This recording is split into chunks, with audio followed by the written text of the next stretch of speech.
ఇవాళ senior IPS అధికారి సునీల్ నాయక్ విచారణ జరగనుంది. Deputy speaker Raghurama Krishnam Raju custodial torture కేసులో సునీల్ నాయక్ విచారణను ఎదుర్కొంటున్నారు. విజయనగరం ఎస్పీ ఏఆర్ దామోదర్ కేసు విచారణ చేస్తూ ఉన్నారు. ఇప్పటి వరకు గుంటూరులో విచారణ జరగగా ఇవాళ విజయనగరం జిల్లా పోలీస్ కార్యాలయం ఆవరణలో ఎంక్వైరీ జరగనుంది. కాసేపట్లో సునీల్ నాయక్ విజయనగరం రానున్నారు. నిన్న రిటైర్డ్ అడిషనల్ ఎస్పీ విజయ్ పాల్ని ఎస్పీ దామోదర్ విచారించారు.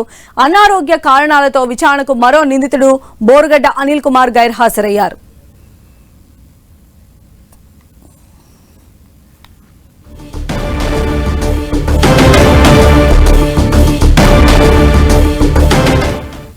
ఇవాళ సీనియర్ ఐపీఎస్ అధికారి సునీల్ నాయక్ విచారణ జరగబోతోంది. Deputy speaker Raghurama Krishnam Raju custodial torture కేసులో ఈరోజు సునీల్ నాయక్ ను విచారించబోతూ ఉన్నారు. విజయనగరం ఎస్పీ ఏఆర్ దామోదర్ ఈ కేసు విచారణ చేస్తూ ఉన్నారు. సో ఇప్పటి వరకు గుంటూరులో విచారణ జరిగింది. ఇప్పుడు విజయనగరం జిల్లా పోలీస్ కార్యాలయంలో ఎంక్వైరీ జరగబోతోంది. మరిన్ని అప్డేట్స్ కూడా తెలుసుకునే ప్రయత్నం చేద్దాం. మా ప్రతినిధి నాయుడు మనకు అందుబాటులో ఉన్నారు. నాయుడు, ఏదైతే డిప్యూటీ స్పీకర్ రఘురామకృష్ణరాజు సంబంధించి ఈ కేసు సంబంధించి అంటే కస్టోడియల్ టార్చర్ కేసు సంబంధించి ఈ రోజు అయితే సీనియర్ ఐపీఎస్ బీహార్ క్యాడర్ సంబంధించిన సునీల్ నాయక్ అయితే ఈ రోజు విజయనగరం లో అయితే విచారించనున్నారు. ఇక్కడ ఎస్పీ ఏఆర్ దామోదర్ అయితే ఇక్కడ మహిళా పోలీస్ స్టేషన్ ప్రాంగణంలో అయితే ఆయన విచారించనున్నారు. ఈ కేసుకు సంబంధించి ఇప్పటికే కొన్నిసార్లు అయితే సునీల్ నాయక్ అయితే విచారించారు.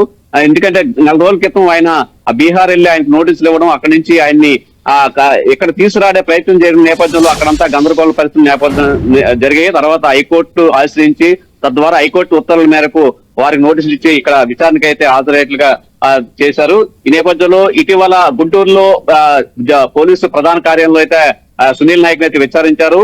ఈ ప్రస్తుతం అయితే ఈ రోజు అయితే ఇన్ని విజయనగరం జిల్లా పోలీస్ కార్యాలయంలో మహిళా పోలీస్ స్టేషన్ ప్రాంగణంలో అయితే విచారించనున్నారు. యాక్చువల్ గా అయితే నిన్నే ఆయన్ని సునీల్ నాయక్ అయితే విచారించాల్సి ఉంది.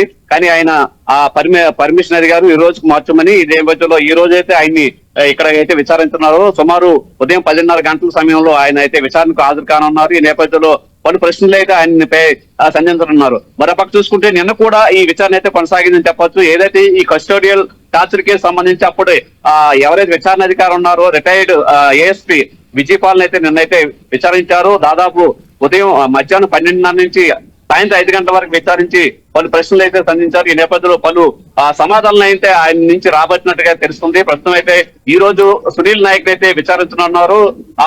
వచ్చిన తర్వాత ఎవరైతే ఎస్పీ దామోదర్ ఉన్నారో ఆయన అయితే విచారించారు. సాయంత్రం 5 గంటల వరకు కూడా ఈ కేసు విచారణ జరగనుంది. ప్రధానంగా చూసుకుంటే ఆ రోజు ఏం జరిగింది, ఆ కస్టోడియల్ సంబంధించి టార్చర్ సంబంధించిన ఆ రోజు ఏం జరిగింది అనే దానిపై ప్రధాన ప్రశ్నలు అయితే ఉండబోతున్నట్లుగా సమాచారం ఉంది.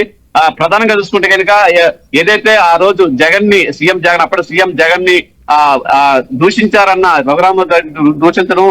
దూషించారన్న ఆరోపణలపై రఘురామకృష్ణరాజుని అయితే విచారించి కస్టోడియల్ టార్చర్ చేసినట్లుగా ఆరోపణలు ఉన్నాయి. ఈ నేపథ్యంలోనే ఈ రోజు సునీల్ నాయక్ అయితే విచారించి పలు సమాధానాలు అయితే రాబట్టనున్నారు. ముందు ఈ రివ్యూని అయితే హైకోర్టుకు సమర్పించనున్నారు. రైట్ నాయుడు.